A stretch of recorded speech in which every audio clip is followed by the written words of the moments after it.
भगवान विष्णु कहते हैं जिन स्त्रियों के बाल लंबे होते हैं यह वीडियो जरूर देखें।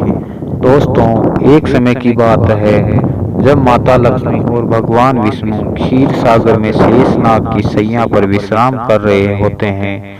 तभी देवी लक्ष्मी भगवान विष्णु से कहने लगती है, हे प्रभु, आज मेरे मन में एक प्रश्न है जो बहुत विचलित कर रहा है। कृपा करके आप मुझे इस प्रश्न का उत्तर देकर मेरे मन को संतुष्ट करें।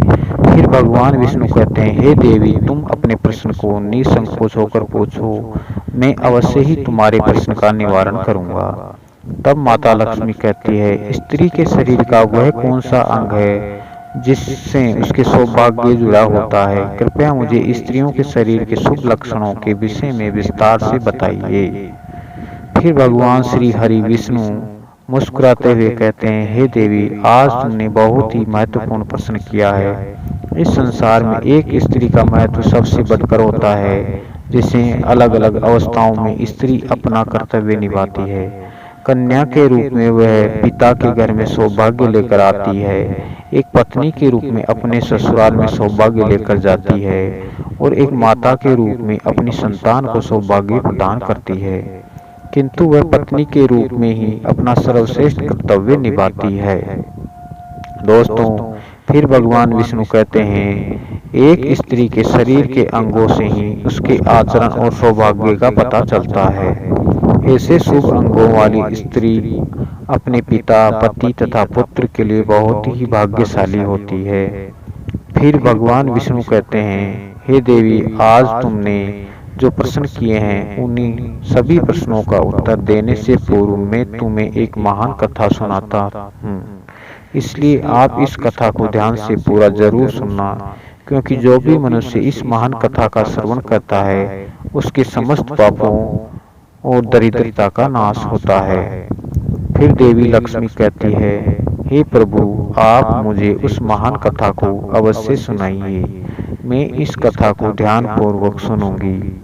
तब भगवान विष्णु कहते हैं, हे देवी, पूर्व काल की बात है, मध्य नगर में भक्त मनोहर लाल और उसकी पत्नी निवास करते थे।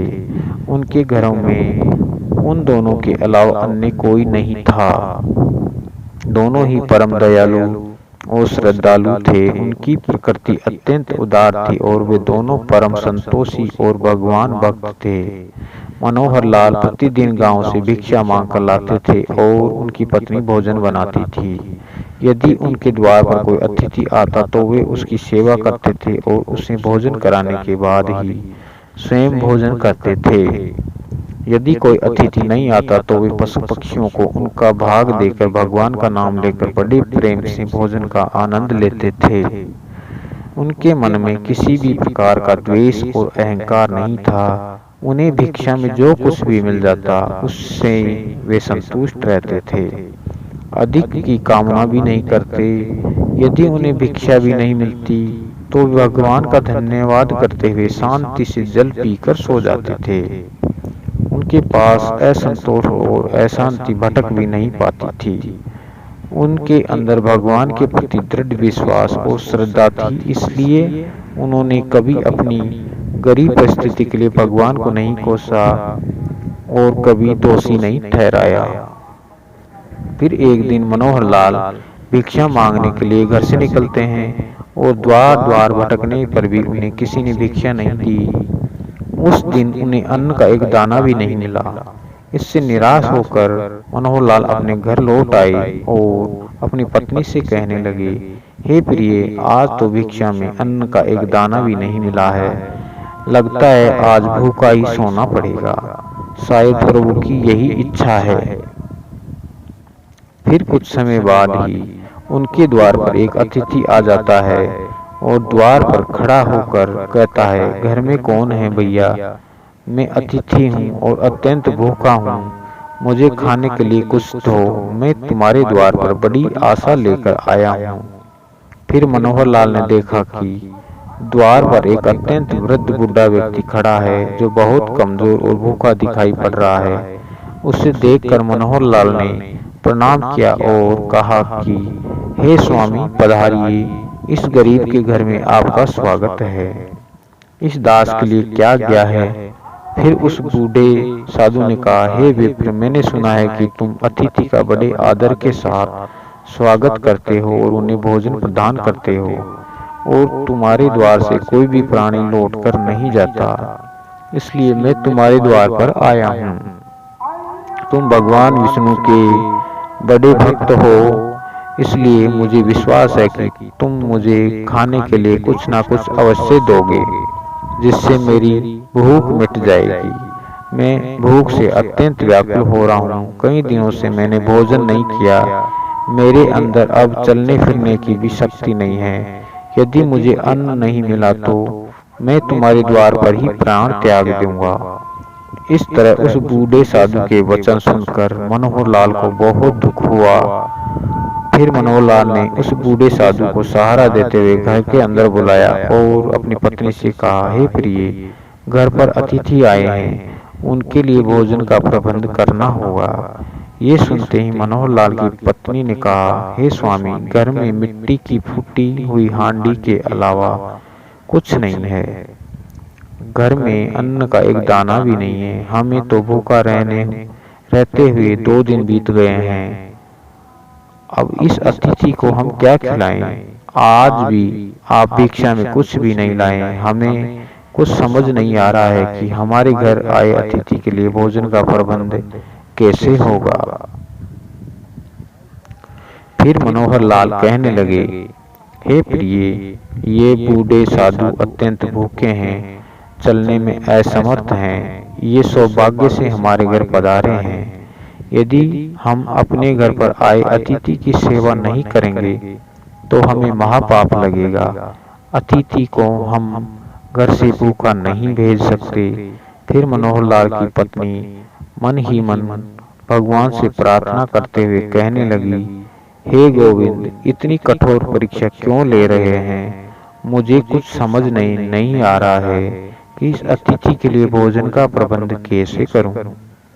फिर अगले ही क्षण उसके मन में एक योजना आई और वो बड़ी प्रसन्न हुई। उसने अपने पति से कहा, हे नाथ, आप चिंता ना कीजिए, आज अतिथि की सेवा बड़े प्रेम से होगी।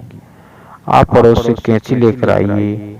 ये बात सुनकर मनोहर लाल को आश्चर्य हुआ और वे तुरंत ही दौड़कर गए और पड़ोस से एक कैंची लेकर आ गए। कहने लगे, हे प्रिय, यह लो कैंची, अब बताओ इससे अतिथि की सेवा कैसे होगी। तब मनोहर लाल की पत्नी ने कहा, हे स्वामी, आप इस कैंची से मेरे केस काट लीजिए। ये बात सुनते ही मनोहर लाल अचानक से चौंक गए और कहने लगे, हे देवी, स्त्री के केस ही उसके सबसे बड़े आभूषण होते हैं। केस के बिना स्त्री का सौभाग्य और चरित्र भी नष्ट हो जाता है। स्त्री के लंबे केस ही उसकी सुंदरता के प्रतीक होते हैं। मैं यह पाप नहीं कर सकता। तब मनोहर लाल की पत्नी ने जोर देते हुए कहा, हे स्वामी, आप चिंता ना कीजिए, शायद यही प्रभु की इच्छा है। आप निसंकोच होकर मेरे केस काटिए। फिर मनोहर लाल ने कांपते हुए हाथों से चारों ओर से केस छोड़कर बीच के सारे केस काट लिए। तब मनोहर लाल की पत्नी ने उन केसों से एक डोरी बना दी और कहा, हे स्वामी, आप इस डोरी को लेकर बाजार में जाइए और इसे बेचकर भोजन की सामग्री लेकर आइए। फिर मनोहर लाल उस डोरी को लेकर बाजार गए। सौभाग्य से वह डोरी तुरंत ही बिक गई। प्राप्त धन से मनोहर लाल ने चावल, दाल, आटा, घी, चीनी और सब्जी आदि सभी आवश्यक सामग्री खरीद ली और उसे लेकर बड़ी प्रसन्नता से लौट आई। फिर मनोहर लाल की पत्नी ने बड़ी शुद्धता और प्रेम से रसोई बनाई।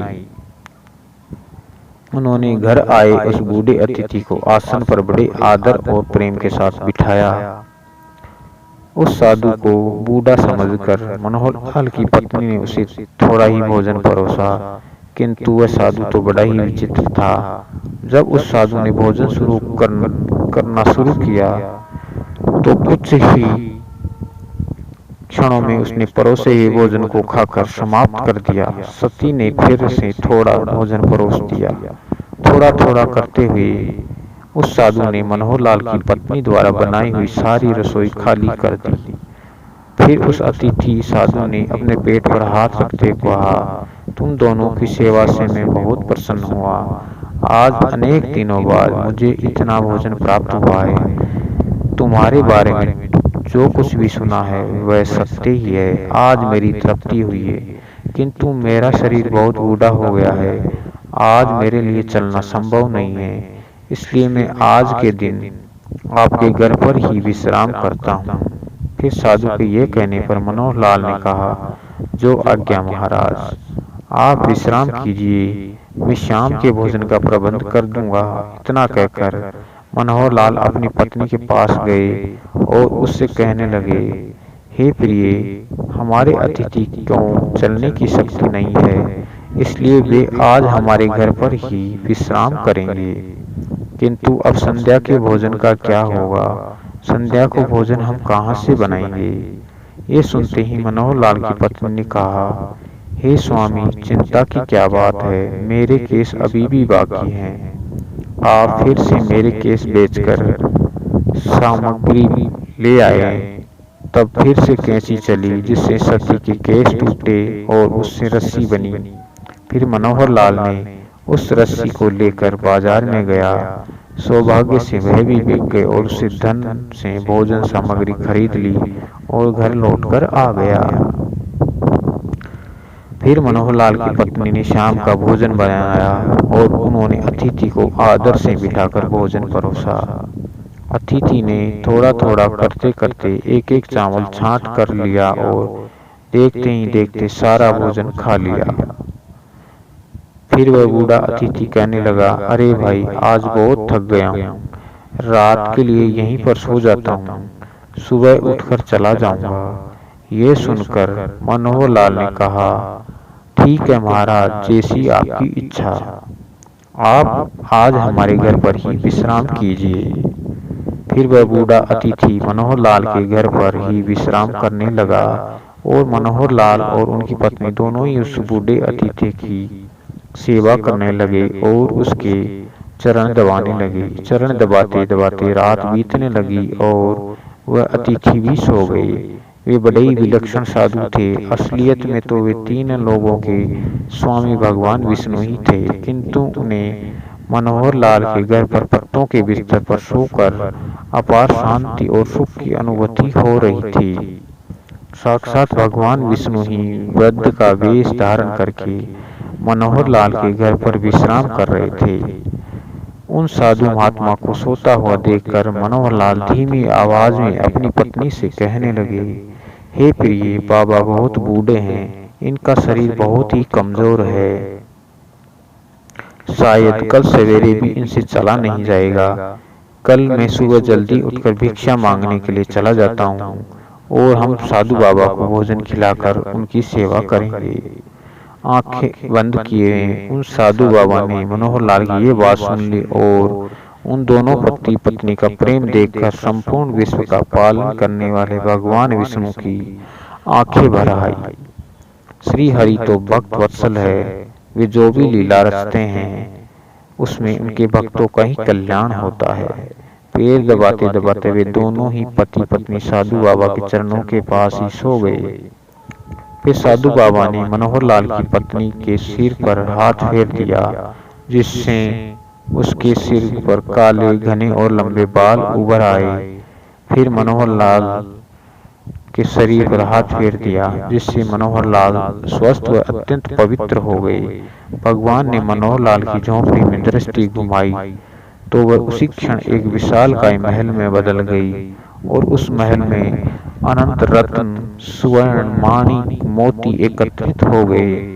फिर भगवान बोले, हे सती, तुम्हारी भक्ति और समर्पण से मैं अत्यंत प्रसन्न हूँ। आजीवन तुम दोनों अपनी साधना पूरी करके बैकुंठ लोक जाओगे। मैं छाया की तरह सदैव तुम दोनों के साथ रहूंगा।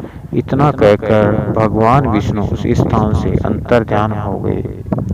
फिर कुछ देर बाद जब मनोहर लाल की पत्नी की नींद खुली तो वहां का नजारा देखकर वह आश्चर्यचकित हो गई। कल की सारी घटना उसे याद थी। अचानक से क्लेश कैसे उगाए, ये दुर्लभ वस्त्र, आभूषण, अनमोल रत्न, ये महल अचानक कहाँ से आ गया। उसने तुरंत ही अपने पति को जगाया। जब मनोहर लाल ने ये सब चमत्कार देखा तो उसे भी अपनी आंखों पर विश्वास नहीं हुआ।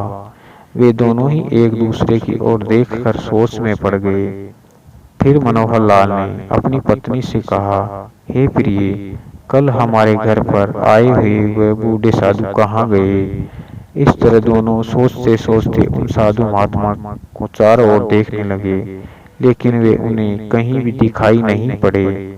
मनोहर लाल ने हर्ष से प्रफुल्लित होकर अपनी पत्नी से कहा, हे प्रिय, वे कोई सामान्य अतिथि नहीं थे, वे साक्षात करुणा सिंधु भगवान विष्णु ही थे। ये सारी विभूति सुदामा की तरह ही उन्होंने हमें भी प्रदान की है, हम दोनों ही उन्हें समझ नहीं पाए। फिर भगवान विष्णु कहने लगे, हे देवी, इस प्रकार से मनोहर लाल की पत्नी ने एक स्त्री के सबसे महत्वपूर्ण आभूषण का त्याग करके अपनी भक्ति की परीक्षा दी। एक स्त्री के लिए उसके केश सबसे महत्वपूर्ण आभूषण होते हैं। केश गंगा के समान पवित्र होते हैं। स्त्री के बाल लंबे होने से उसे सौभाग्य की प्राप्ति होती है। जिस स्त्री के हाथ के नाखून लाल, कोमल, ऊंचे और चिकने हो, वह ऐश्वर्य प्राप्त करती है। और जिस स्त्री की उंगलियां गोल, लंबी, पतली और मिलाने पर छेद रही, कोमल तथा लाल रंग की हो, वह सुख और भोग पाने वाली होती है। जिस स्त्री की गर्दन में 4 अंगुल नाप की साफ 3 रेखाएं हो, वह गहनों से सजी रहती है। जिस स्त्री की भौहें ऊंची, कोमल, सूक्ष्म, आपस में मिली हुई और धनुष के समान हो, वह भी सुख और सौभाग्य देने वाली होती है। तो दोस्तों, इस प्रकार से भगवान विष्णु ने देवी लक्ष्मी को स्त्री के लंबे बालों का महत्व बताया। धन्यवाद।